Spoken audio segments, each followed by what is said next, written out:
तो क्या हालचाल सत श्री अकाल, मैं हूं न्योन मैन एंड गाइस आज हम लोग बात करने वाले हैं एल्विश यादव के बारे में। सो एल्विश यादव के कल मल्टीपल इंटरव्यूज आए थे जहां पर वो काफी सारी चीजें रिवील करके बताए एंड ऑल्सो एक पर्टिकुलर इंटरव्यू में उनका थोड़ा सा एक सीन भी हो गया था, मैं आप लोगों को बताऊंगा उसके बारे में। बट या उससे पहले जो उनका फर्स्ट इंटरव्यू आया था आज तक में, उसमें जब उनसे फर्स्टली पूछा गया था कि उनका फ्यूचर प्लान्स क्या है रिलेटेड टू पॉलिटिक्स वगैरह, तो इस पर वो जवाब दिए थे कुछ सोचा नहीं है मैंने, अभी मैं इसी लाइन में हूँ, इसी में मेहनत करके पैसे कमाऊंगा, बाद का बाद में देखूंगा। जिस पर रिपोर्टर आगे से पूछी उनसे कि कितना पैसा कमाना चाहते हैं आप, तो एल्विश रिप्लाई देते हैं कि 4 लोग कहे यार एल्विश तो 1000 करोड़ का आदमी हो गया है, एंड फिर वो हंसते हैं। इसके बाद उनसे पूछा गया कि क्या क्या प्रोजेक्ट से आपको ऑफर्स आ रहे हैं, तो वो रिप्लाई देते हुए बोलते हैं कि बहुत ऑफर्स आ रहे हैं, movies, web series, reality shows etcetera, लेकिन अभी कुछ भी फाइनल नहीं हुआ है। तो आगे से एंकर उनसे पूछती है कि आपको कौन सा सब्जेक्ट पसंद है, कौन सा जॉनरा पसंद है, तो एल्विश कहते हैं कि थ्रिलर मूवीज मुझे बहुत पसंद है, मैं उसमें विलेन बनना चाहता हूँ। इसके बाद उनसे एक सीरियस सवाल पूछा गया रिगार्डिंग इस ओल्ड रोस्ट वीडियोस एंड उनके अगेंस्ट जो एक और एलिगेशंस लगते हैं कि वो लड़कियों के खिलाफ वीडियोस बनाते हैं। इस पर वो जवाब देते हुए बोलते हैं नहीं ऐसा कुछ नहीं है, जो वीडियोस आपके पास आ रही है वो ट्रिम होके आ रही है, आपने पूरा कॉन्टेक्स्ट नहीं सुना होगा उसका, या फिर किसी की रिप्लाई वीडियो होगी, वो कभी एक्शन नहीं करता मैं अपनी साइड से, ऑलवेज रिएक्शन या फिर टिप्पणियां अपनी अलग अंदाज में। इसके बाद वो जब एक दूसरा इंटरव्यू देने गए थे द लंदन टॉप में, वहां पर माहौल थोड़ा सा इंटेंस हो गया था, थोड़े से टफ क्वेश्चंस उनसे पूछे जा रहे थे, specially regarding his past videos जहां पर वो रोस्टिंग वगैरह करते थे। फर्स्टली टॉपिक उठा था कि आप बॉलीवुड को क्यों रोस्ट किए थे, तो एल्विश यादव बोले थे कि मेरे को उनका लैक ऑफ ओरिजिनल कंटेंट अच्छा नहीं लगता है, वो रीमेक वगैरह ही करते रहते हैं। सेकेंडली वो हमारे कल्चर को भी काइंड ऑफ थोड़ा सा हार्म कर रहे हैं जहां पर वल्गैरिटी थोड़ा ज्यादा हो जाता है। देन इसके बाद रिपोर्टर एल्विश के कुछ पुराने वीडियोस से उनके कुछ पुराने कमेंट्स को रीड करते हैं जहां पर वो लड़कियों के अगेंस्ट कुछ बोल रहे होते हैं। तो इस पर एल्विश अपनी तरफ से एक्सप्लेन करके बोलते हैं कि ये डार्क कॉमेडी है, उनकी जो जनता है वो उनकी इंटेंशंस को समझते हैं क्योंकि वो सीरियसली टॉन्ट नहीं करते हैं, ऐसा सोच नहीं है उनका। फिर माहौल और भी ज्यादा इंटेंस हो जाता है जब रिपोर्टर बोल देते हैं कि आपके अगेंस्ट क्लासिस्ट होने का भी आरोप है। आप एक वीडियो में कहे थे जहां पर एक टिकटॉक वीडियो को आप दिखाकर बोले थे हमारे प्लॉट में पन्नी उठाने वाला बच्चा आता है, उस लड़के से शक्ल मिलती है उससे। तो एक बार फिर से एल्विश कहते हैं वो भी डार्क कॉमेडी थी, जोक था। तो रिपोर्टर बोलते हैं डार्क कॉमेडी के नाम पे हम कुछ भी कहेंगे और यही तो हम बॉलीवुड को इसी पे तो गालियां देते हैं। तो एल्विश उनको सीधा बोल देते हैं मैं जैसे डार्क कॉमेडी के नाम पे कुछ भी कर रहा हूँ, कई पत्रकार भी पत्रकारिता के नाम पे भी कुछ भी कर रहे हैं, वो भी तो गलत चीजें होती है। नाउ ये पर्टिकुलर मोमेंट लोगों को काफी सैवेज लगा एंड ट्विटर में भी इसके क्लिप्स काफी ज्यादा वायरल जा रहे हैं। बट एनीवेज चलिए अब हम लोग बात कर लेते हैं फुकरा इंसान वर्सेस बेबिका के बारे में। सो गाइस हुआ क्या कि in the latest video of Dimple Malan vlogs Fukra Insaan Bebika के बारे में बात करते हुए ये बोल दिए थे और बबीता जी क्या हाल है? तो फेमस वर्ल्ड वाइड हो गई। आपको पता है मेरे को इतनी आपकी याद आ रही थी, वहाँ पर एक कंटेस्टेंट थी उसका नाम बेबिका था, मैंने उसका नाम ही बबीता रख दिया। पता चला मैं देखा था।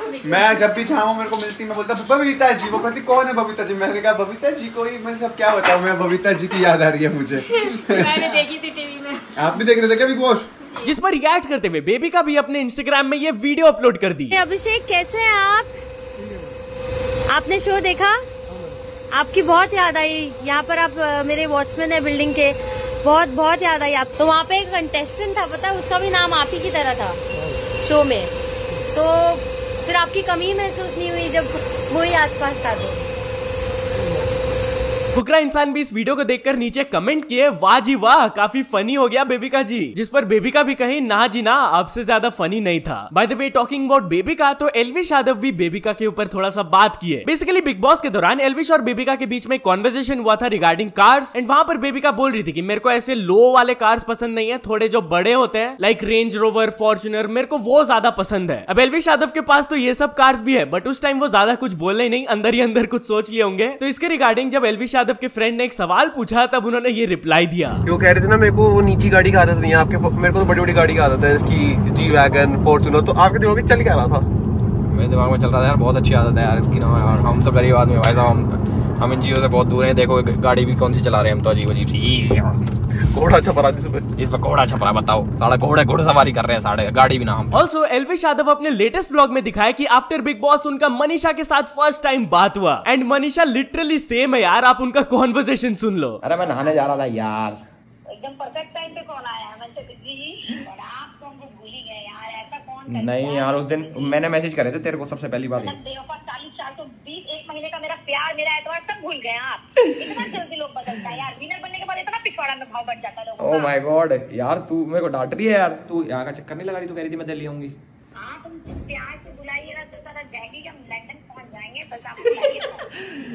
वाह यार तू तो अंदर भी ऐसी थी बाहर भी ऐसी, मुझे तो लग रहा था तू चेंज हो जाएगी। माँ के लाल बाप का पिला मनीषा रानी को नहीं बदल सकता है मंजली जी। आप बड़ा आदमी थे, उनको पता नहीं था, तब भी वो फ्लर्टिंग कर रहे थे आप बेचारे। इट्स एन ऑनर मैंने बड़े आदमी के साथ फ्लर्ट किया। By the way talking about Manisha, तो कुछ लोग टोनी कक्कर और मनीषा को शिप कर रहे हैं by the name of Tonisha. And ये सब कुछ स्टार्ट हुआ एक वीडियो से जहां पर Tony Kakkar and Manisha were spotted together. इतना ही नहीं, मनीषा के लेटेस्ट पोस्ट में टोनी कक्कर की तरफ से ये कमेंट भी आया था, कितनी क्यूट हो, जिस पर मनीषा भी रिप्लाई देते हुए बोली, टोनी कक्कर आप कितने अच्छे हो। Now of course there is a slight possibility कि उन दोनों के बीच में कुछ चल रहा हो, बट आई पर्सनली थिंक कि वो कुछ प्रोजेक्ट या फिर म्यूजिक वीडियो वगैरह में कुछ काम कर रहे होंगे, तो इसी से रिलेटेड उनका मीटिंग्स वगैरह हो रहा होगा एंड इंटरैक्शन भी बड़ा हुआ है अभी। चलो ये सब तो ठीक है। अब आप लोग को तो पता ही होगा कि एलविश यादव बिग बॉस तो जीत लिए, बट जियो सिनेमा ने बिग बॉस ओटीटी सीजन 2 के बाकी कंटेस्टेंट्स को भी कुछ अवार्ड्स दिए, जैसे कि भाई बेस्ट एंटरटेनिंग पर्सन वो एलविश यादव को ही दिए, मोस्ट सैसी पर्सन भी एलविश यादव को, then most genuine person Abhishek Malhan को, then the best dressed person Jiya Shankar, funniest person Manisha Rani and the most calm person Avinash Sachdev. क्या आप ये सारे अवार्ड से अग्री करते हो? मेरे को कमेंट्स में जरूर बताना। एनीवेज तो चलिए आगे बढ़ते हम लोग बात करने वाले कीर्ति मेहरा के बारे में। तो रिसेंटली कीर्ति मेहरा का इंस्टेंट बॉलीवुड के साथ एक इंटरव्यू आया था एंड वहां पर वो रिएक्ट की थी कि एलविश यादव के साथ जो उनको लिंक अप किया जाता है एंड कुछ लोग उनके अगेंस्ट एलिगेशंस लगाते हैं कि वो एलविश यादव का नाम यूज कर रही है एंड स्टफ लाइक दिस। तो इस चीज पर रिएक्ट करते हुए उन्होंने ये कहा, काफी लाइमलाइट में आ रहे हो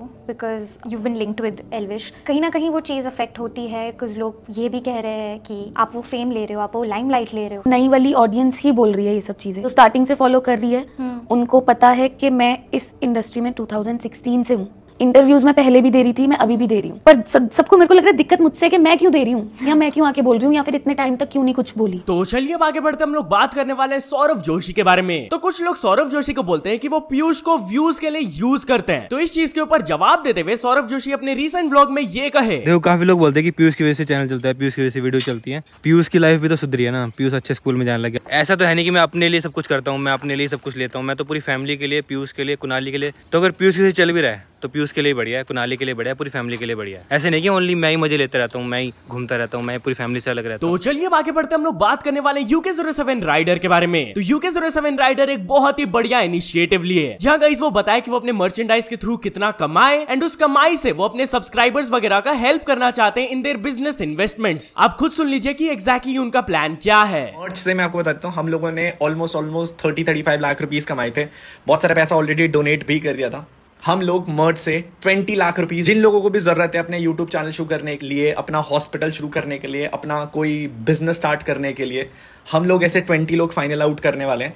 एंड आप में से जो लोग ये स्टोरी देख रहे हैं, 20 लोगों को हम लोग 1 लाख रुपए से आई गेस बहुत, मैंने भी करियर अपना इतने पैसों से शुरू करा था। आप मेहनत करोगे थोड़े पैसों से, कहीं ना कहीं वो आपको हेल्प आउट करेगा। तो चलिए आगे बढ़ते हम लोग बात करने वाले करण जौहर वर्सेस कंगना रनौत के बारे में। अब इन दोनों का हिस्ट्री तो आप लोगों को पता ही होगा कि बिल्कुल नहीं बनता इन दोनों के बीच में, बट रिसेंटली एक रिपोर्ट आया था रिलेटेड टू करण जौहर कि वो एक्साइटेड है to watch Kangana Ranaut Emergency movie, जो उनका अपकमिंग प्रोजेक्ट है। तो इस पर कंगना रनौत भी रिएक्ट करते हुए बोली, last time when he said he was excited to Manikarnika, the worst smear campaign of my life was unleashed upon me on its releasing weekend. Almost all main actors working in the film were paid to sling mud on me and sabotage the film, and suddenly the most successful weekend of my life was turned into a living nightmare for me. I am scared now, very scared, because he is excited again. Basically saying कि last time Karan Johar उनके एक project के लिए excited थे, तब उनके against बहुत सारी चीजें हो गई थी जिसके वजह से उनके लाइफ में बहुत प्रॉब्लम्स हो गए थे। एनीवेज तो चलिए अब आगे बढ़ते हम लोग बात करने वाले हैं गदर 2 की एक्ट्रेस सिमरत कौर के बारे में। तो सिमरत कौर ने बताया कि उनको गदर 3 के बारे में खुद ही नहीं पता था। जी हाँ गाइस, रिसेंटली वो एक इंटरव्यू में बताई कि जब वो गदर 2 को हॉल में देखने गई थी एंड मूवी के एंड में शी सॉ कि 2 भी कंटिन्यूड लिखा हुआ है, तो शी वाज शॉक्ड कि उनको खुद ही नहीं पता था कि इसका पार्ट 3 भी हो सकता है। बट एनीवेज चलिए अब आगे बढ़ते हम लोग बात करने वाले एक्ट्रेस कीर्ति खारबंदा के बारे में। सो कीर्ति खारबंदा अपने से रिलेटेड एक बहुत ही शॉकिंग इंसिडेंट रिवील करके बताई। बेसिकली शी सेड कि वो कन्नड़ा मूवी के लिए कुछ शूटिंग करने गई थी एंड वहां पर शी फाउंड आउट कि एक हिडन कैमरा उनके रूम में रखा हुआ था बाय होटल स्टाफ। लकीली उनको वो कैमरा दिख गया क्योंकि ठीक से नहीं रखा गया था, बट स्टिल जब से उनके साथ ये इंसिडेंट हुआ है वो अपने प्राइवेसी को लेकर बहुत ही ज्यादा कंसर्न रहती है। सो या तो चलिए अब कुछ अचीवमेंट्स के बारे में बात करते हैं। तो first of all MRB vlogs ने कंप्लीट कर चुके हैं 1 million subscribers. Then the UK07 rider ने कंप्लीट कर चुके हैं 7 मिलियन सब्सक्राइबर्स। देन ट्रिगर्ड इंसान ने कंप्लीट कर चुके हैं 20 million subscribers. Then knowledge seekers को मिल चुका उनका silver play button and finally Maina gaming को भी मिल चुका उनका silver play button. So many congratulations to all of them. Anyways तो चलिए अब एक इंटरनेशनल स्टोरी के बारे में बात करते हैं। हम लोग बात करने वाले स्पीड के बारे में। सो गाइस, स्पीड के साथ वो फ्लैश बैशिंग वाला इंसिडेंट आपको याद ही होगा, वो स्ट्रीम में अपना प्राइवेट पार्ट दिखा दिए थे। उसके बाद से बहुत सारे लोग उनका नाम आइशो स्पीड को आइशो मीट करके उनका मजाक उड़ाने लग रहे थे एंड ये चीज उनको काफी मेंटली इफेक्ट भी किया था। बट रिसेंटली स्पीड के जो खुद के डैड है उनका एक टिकटॉक लाइव स्ट्रीम से क्लिप वायरल जा रहा है जहां पर वो खुद स्पीड का थोड़ा सा मजाक उड़ा रहे थे। आप देख लो।